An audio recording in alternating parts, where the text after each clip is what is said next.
और प्राकृतिक संख्याओं में सिर्फ अकेली और एक प्राकृतिक संख्या ऐसी है जिसके केवल एक ही गुणनखंड है।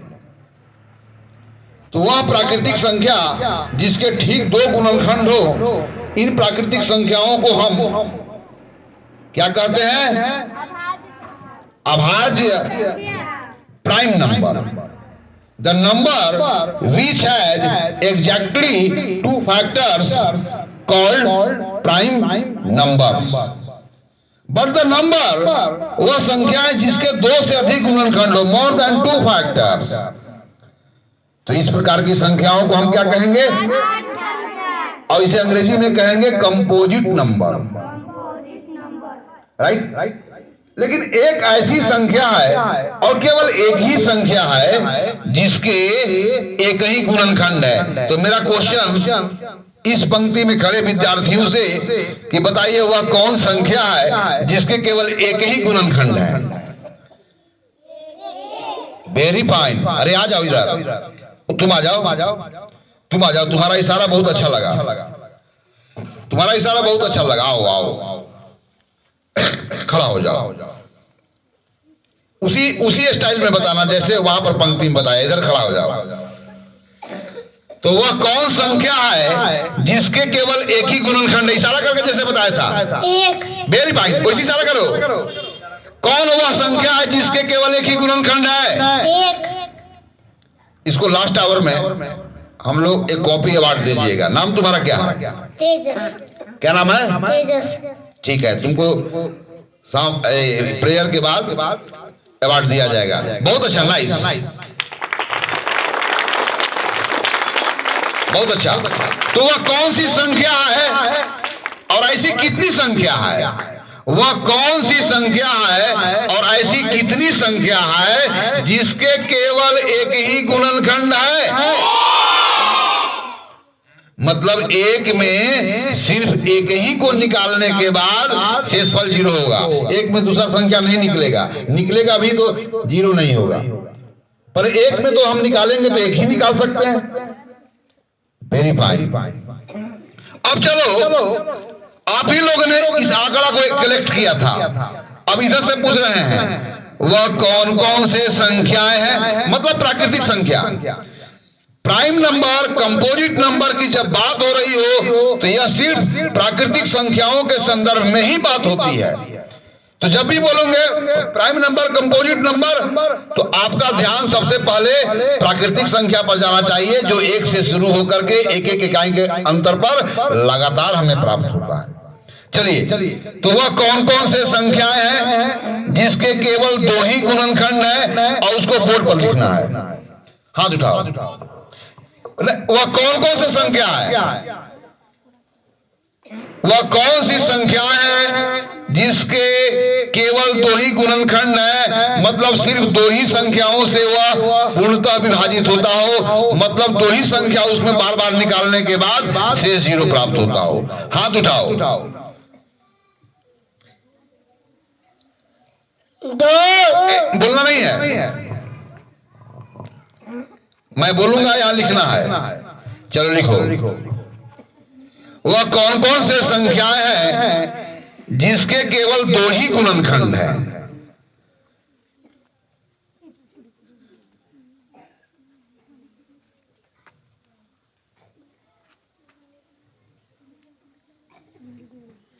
आ जाओ, ठीक है, इतना कम नहीं है। चलो तुम बोलो कौन कौन संख्या लिखे हो इसको? 2, 5, 7, 11, 13। और कोई ऐसे बहुत सारी संख्या है। चलो ये मिस कर गया तो वो वाला लिख दो। 1 से 10 के बीच में कितने ऐसी संख्याएं, 1 से 20 के बीच में ऐसी कितनी संख्याएं हैं जिसके केवल 2 ही गुणनखंड है? Write down those number between 1 and 20 which has exactly 2 factors. Who will write down the number lying between 1 and 20 which have only 2 factors? You write down. 1 और 20 के बीच में कौन कौन से प्राकृतिक संख्याएं हैं जिसके केवल 2 ही गुणनखंड है? अगर यह नहीं लिख पा रहा है तो इसके दोस्त आकर के हेल्प कर सकते हो।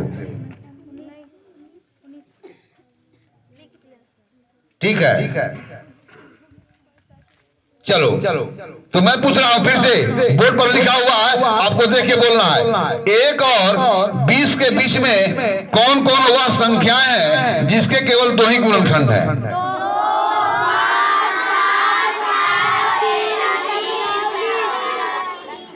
इसलिए आज से इन संख्याओं को हम लोग विशेष नाम से पुकारेंगे। और इनको किस नाम से पुकारेंगे? किस नाम से पुकारेंगे? नाम बोलो, पर हिंदी में क्या होगा इनका नाम? अंग्रेजी में क्या होगा? बहुत अच्छा, वेरी फाइन। मैं आपको याद कराने के लिए बोल रहा हूं, क्योंकि अगली जो चर्चा हो रही है उसमें इसका महत्वपूर्ण भूमिका होगा। अब देखो तो कौन कौन वह संख्याएं हैं जिसके 2 से अधिक गुणनखंड हैं, इधर लिखना है। कौन लिखेगा?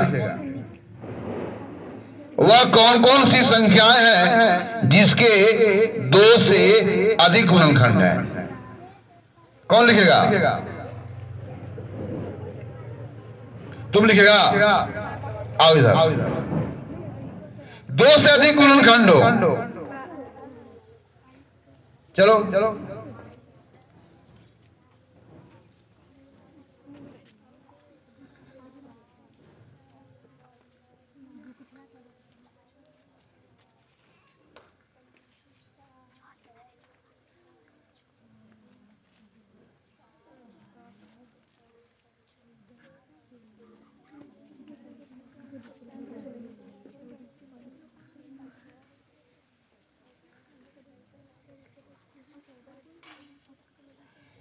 बहुत अच्छा।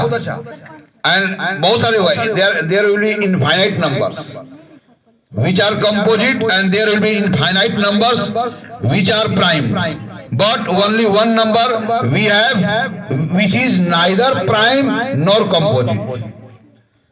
So what is that number which is neither prime nor composite? What is that number which is neither prime nor composite? वह कौन सी संख्या है? न तो भाज्य है न तो अभाज्य है।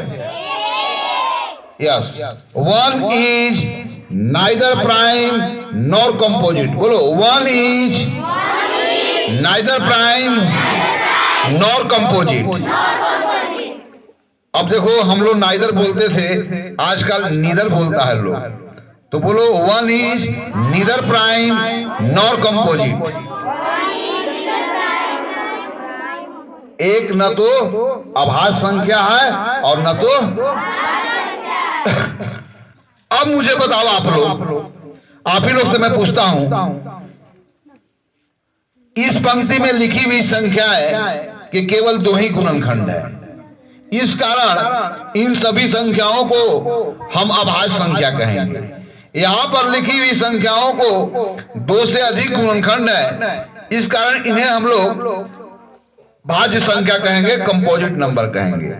अब चलो आप लोग इस पंक्ति वाला बताओ कि नीचे लिखी गई संख्याओं का मैं सिर्फ गुणनखंड पूछूंगा और आपको बताना है। तो 2 का कौन कौन से गुणनखंड हैं? और खुद से। तो उसका बोलो, 1 और 2 का नाम तो है ना, खुद का हम 2 ही बता दिए, वो खुद का नाम भी है। स्वयं और खुद से। कौन 2 का कौन गुणनखंड है? 1 और खुद। स्वयं। स्वयं कौन है? तो बोलो, 2 के कौन गुणनखंड है? 1 और 2। Very fine. चलिए उधर माइक ले जाइए सर। 3 के कौन गुणनखंड है? उधर ले जाइए।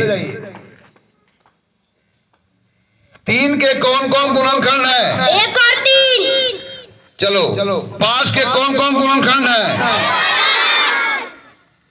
चलो जितने लोग 5 का जो गुणनखंड है 1 और 5, उसके जो समर्थन में आप लोग हाथ उठाओ। 5 के केवल 2 ही गुणनखंड है, 1 और 5। कितने लोग कहने को तैयार हो? कितने लोग कहने को तैयार हो?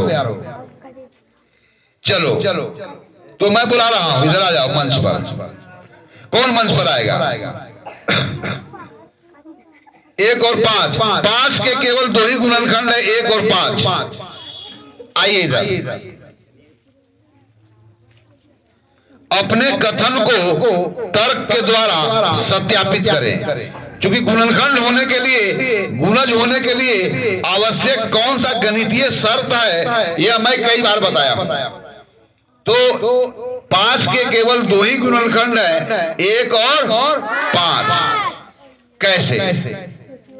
हाउ कैन वी से the number 5 has only 2 factors 1 and 5?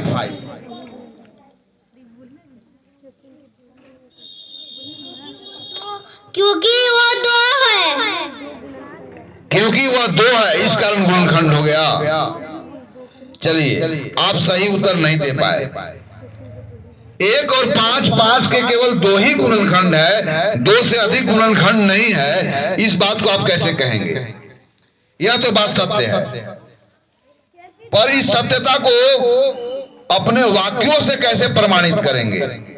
क्योंकि दो और दो, तीन, चार, पांच से विभाजित नहीं हो सकते हैं। एक पांच, पांच से विभाजित हो सकते हैं। एक और पांच, पांच से, एक भी पांच से, पांच भी पांच से। यस, आप गलत बोल रहे हो, सही बोलो। दो ही गुणनखंड है। क्यों है दो गुणनखंड? Why this number has only 2 factors? No other number can be factors of this number other than 2 factors. Why? I am asking you why?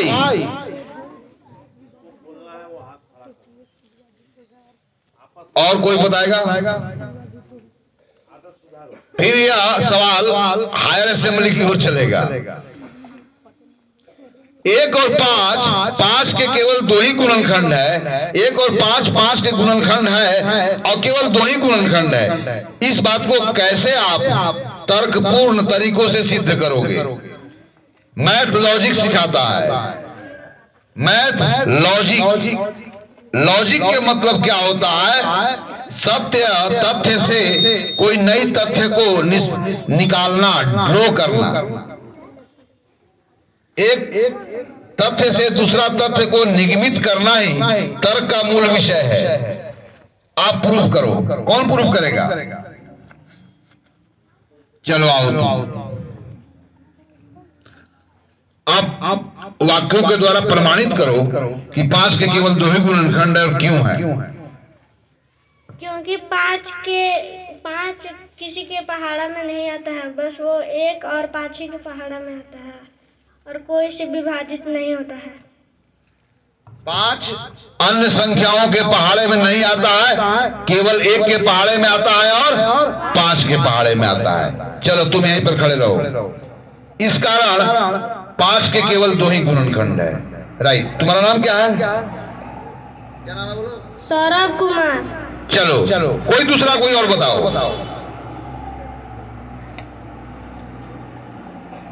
चलिए, यह लड़का तर्क दिया कि पांच के दो गुणनखंड होने का क्या कारण है?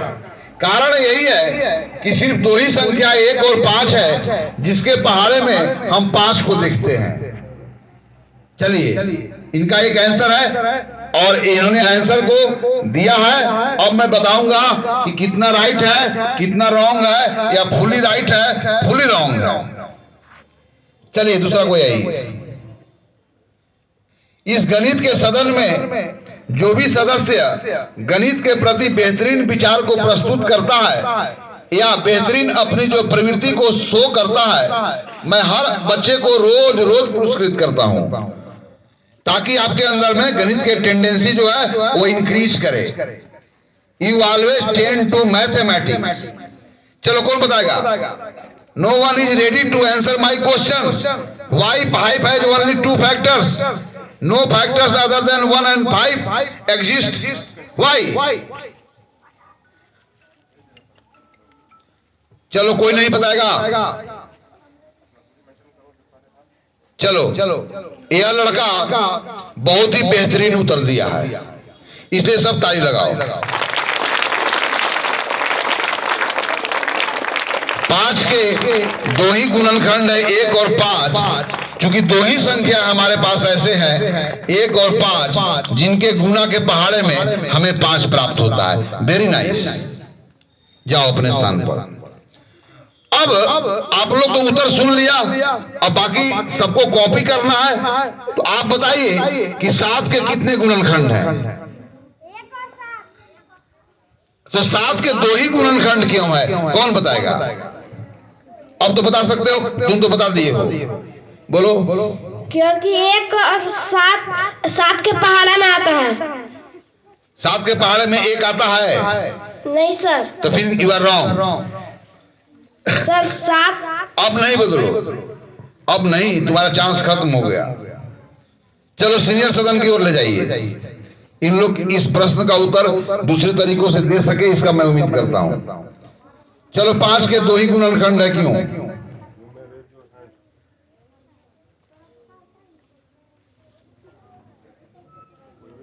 If you are known to the answer of my question, then raise your hand.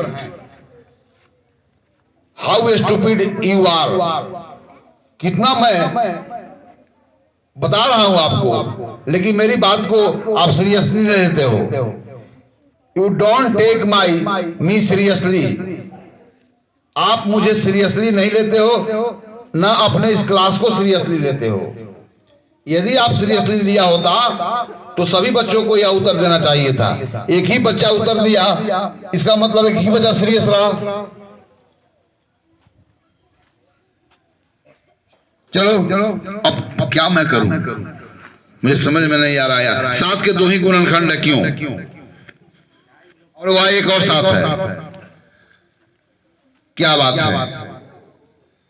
अरे 7 के 2 ही गुणनखंड है, 1 और 7 क्यों? Why no number other than 1 and 7 is the factor of 7? What's the reason behind it? You have to explain only. How can you decide the given number is factor of given number or not factor of the given number?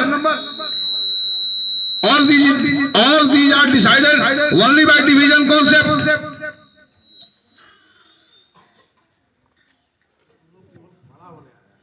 सात के 2 ही गुणनखंड है, क्यों? क्योंकि एक के पहाड़ा में 7 आता है और 7 के पहाड़ा में आता है। क्योंकि 7 1 और 7 दो ही संख्याओं के पहाड़े में आता है, इस कारण 1 और 7 का 2 गुणनखंड हुए। फिर मैं इस सवाल पूछता हूं, मैं किसी सवाल करूंगा तो उत्तर यही देना है। तुम बुझाओ। 7 का 2 ही गुणनखंड है, 3 का भी 2 ही गुणनखंड है। कौन कौन? क्योंकि 3 का कौन कौन गुणनखंड है? गुणनखंड बता। First you tell me which is the factor of 3, then you tell me why these two numbers are factor of 3. No number other than these number are the factor of 3. Why? आपको ये बताना है कि 3 के कितने गुणनखंड हैं? तो 1 और 3। मैं फिर सवाल कर रहा हूं कि 3 के केवल 2 ही गुणनखंड क्यों है? कारण क्या है? क्योंकि 1 के पहाड़े में 3 आता है, 3 के पहाड़े में 3। Very fine. क्योंकि 2 ही संख्या है जिसके पहाड़े में 3 आते हैं। चलो वह कौन कौन सी संख्या है जिसके पहाड़े में 13 आते हैं? इसके 13 कितने गुणनखंड है? वह कौन कौन सी संख्या है जिसके पहाड़े में 17 आते हैं? इसमें 17 कितने गुणनखंड है? आप लोग सुन लिए ना? Very fine. अब इधर आइए, यह तो रहा प्राइम नंबर के 2 ही गुणनखंड है। एक होता है और एक दी गई संख्या स्वयं होता है। अब मैं पूछ रहा हूं कि 4 के कितने गुणनखंड हैं? 6 के कितने गुणनखंड है? 8 के कितने गुणनखंड है? 10 के कितने गुणनखंड है? आप लोग आकर लिखो यहां पर पहले 1 by 1। चलो तुम बता दियो 4 का कितने गुणनखंड है? 4 का कितने हैं? चलो लिखो।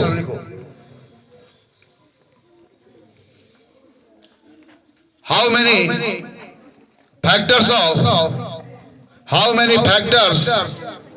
Four has only 3 factors. and they are 1, 2 and 4. क्या सही है? अब मुझे बताओ कि 4 के या 3 ही गुणनखंड है, क्यों? 4 के केवल 3 ही गुणनखंड है, 1, 2 और 4, क्यों? कौन बोलेगा? क्या जी तुम आंसर दोगे? 4 के केवल 3 ही गुणनखंड है, 4 के सभी गुणनखंड है, क्यों? कौन सा नियम गणित का पूरा कर रहा है जिसके कारण आप उन्हें गुणनखंड कह दे रहे हो? What rule is being fulfilled by this number? Because of it, you are saying that given number are the factor of 4. बताओ कौन? कोई बताएगा?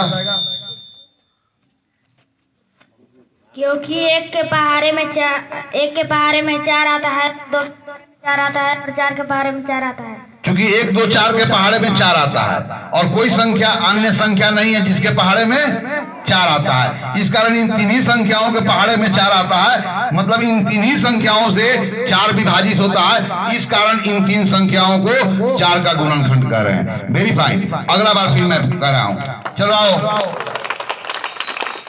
6 का लिखो गुणनखंड। तो 6 का जो गुणनखंड होगा, किसी संख्या का गुणनखंड, सुनो, किसी संख्या का गुणनखंड जो होता है उस संख्या से कभी बड़ा नहीं होता है। तो 6 का गुणनखंड के बारे में हम सोच रहे होंगे तो हमारा ध्यान 6 या 6 से छोटी वैसी संख्याओं के बारे में हम सोचेंगे जिसके पहाड़े में 6 आता है, अर्थात जिससे 6 डिवाइड हो जाता है। लेकिन किसी संख्या का जो गुणज होता है दी गई संख्या से कभी छोटा नहीं होता है, इसलिए किसी संख्या के गुणज की पता करेंगे तो उस संख्या या उससे बड़ी संख्याओं के बारे में विचार करेंगे जो उनके पहाड़े में आते हैं। यहाँ पर गुणनखंड की चर्चा हो रही है। चलो 6 का कौन कौन से गुणनखंड है? अब 6 का गुणनखंड पता करने के लिए आपको उन संख्याओं के बारे में सोचना होगा जिनके पहाड़े में, अर्थात जिन संख्याओं को अपने आप से बार बार जोड़ने के बाद कहीं ना कहीं मुझे 6 प्राप्त होता होगा। तो वह कौन कौन सी संख्याएं पर 6 प्राप्त होता है, सिर्फ यही करना है, लिख दिया है। चलो कौन कौन संख्या लिखा, बोलो 6 का गुणनखंड बोलो। 1, 2, 3, 6। Very fine. अब मंच पर चलो तुम।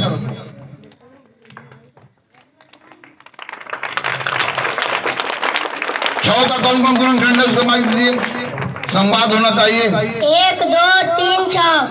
ठीक है, 6 का सिर्फ इतना ही संख्या गुणनखंड है। क्यों गुणनखंड है ये सभी संख्याएं 6 का?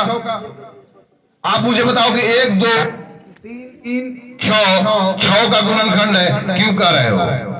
क्योंकि इन सब 6 के पहाड़े में आते हैं। दी गई संख्याओं के पहाड़े में 6 आते हैं, या दी गई संख्या को बार बार जोड़ने पर हमें 6 मिलता है। तो 1 को कितने बार जोड़ेंगे तो 6 मिलेगा? 6 बार। 2 को कितने बार जोड़ेंगे तो 6 मिलेगा? 3 बार। 3 को कितने बार जोड़ेंगे तो 6 मिलेगा? 2 बार। और 6 को कितने बार जोड़ेंगे तो 6 मिलेगा? 1 बार। Very fine. चलो चूंकि 1, 3 के पहाड़े 1, 2, 3 के पहाड़े में 6 आते हैं, इस कारण यह सभी संख्या 6 का गुणनखंड है। चलो 8 का गुणनखंड। Who will write down all factors of 8? चलो लिखो जाओ। तो 6 का जब 8 का गुणनखंड पता कर रहे हैं तो आप उन्हीं संख्याओं के बारे में विचार कर रहे हैं जो 8 से छोटा होगा, लेकिन उसमें गुण होना चाहिए कि उसके पहाड़े 8 आना चाहिए। हो गया। अब मुझे बताओ, मत बताओ। 1, 2, 4, 8 का गुणनखंड है, क्यों? किनके पहाड़े में आता है? 8 आता है। 1, 2, 4, 8। एक के पहाड़े अर्थात 1 करने पर 8 आता है। 8 बार। 2 को कितने बार करने पर 8 आता है? 4। 4 को कितने बार आता है? 2। अब 8 पर 8 आता है। 1। चलो 8 दो से एक है, केवल दो या दो से अधिक है? 2 से अधिक है। इसका कौन संख्या कहेंगे? वह संख्या है जिसके 2 से अधिक गुणनखंड हो, उन संख्याओं को भाज्य संख्या कहते हैं। अंग्रेजी में कंपोजिट नंबर कहते हैं। आप मुझे बताओगे 8 कौन संख्या है? भाज्य संख्या। क्यों भाज्य संख्या है? क्योंकि इसके 2 से अधिक गुणनखंड है। बोलो आंसर। क्योंकि 8 क्यों भाज्य संख्या है? क्योंकि इनके 2 से अधिक गुणनखंड है। 3 भाज्य संख्या क्यों है? क्योंकि इसके केवल 2 गुणनखंड है। क्योंकि इसके 2 से अधिक गुणनखंड है। किसके? 3 के? नहीं सर। 3 के क्या है?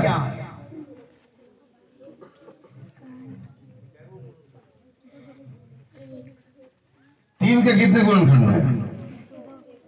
संख्या 3 के कितने गुणनखंड है? 2।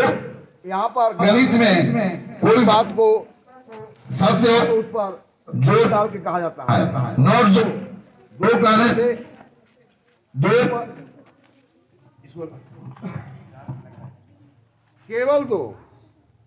केवल 2 बोलो, ओनली 2। अब मुझे बताओ कि 5 का कितने गुणनखंड है? 2। नोट 2, केवल 2। 2 और 2 और सिर्फ